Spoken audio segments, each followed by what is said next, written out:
অনেক কষ্ট আপনাকে অনেক আপনার পা দুটা ধরে আমি বসে আছিলাম যেদিন আপনার বাড়িতে আসছি আমি বলছি যে না পাশে না আপনার পা ধরে আপনি আমার গুরু আপনি আমাকে কেন একটা শখে মানুষের এই বয়সে মিডিয়া জগতে আসার কোনোই না কিন্তু টিকটকে যে আসলে মানুষের মাথা নষ্ট হয় বয়স মানে না এটা আমাকে দিয়ে আমি প্রমাণ পাইছি টিকটকের কারণে আমি বের হয়ে আইছি টিকটকের কারণে আমি পায়ে ধরছি আপনার না না পায়ে ধরতে আর আপনি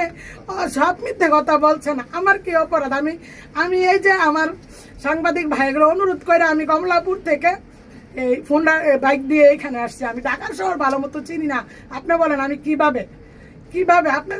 একটা ছবি অত আমি দিতে পারি না যে আপনার সাথে আমি তো স্বীকার করছি যতটুকু আপনি আমাকে জিমেল নাম্বার বিকাশ নাম্বার মোবাইল নাম্বার লেখা দিয়েছেন ওইটাই আছে আমার কাছে এটাই প্রমাণ এই লেখাটা আছে কেউ লাইভ দিয়েন না ভাই বুঝছেন এটাই আছে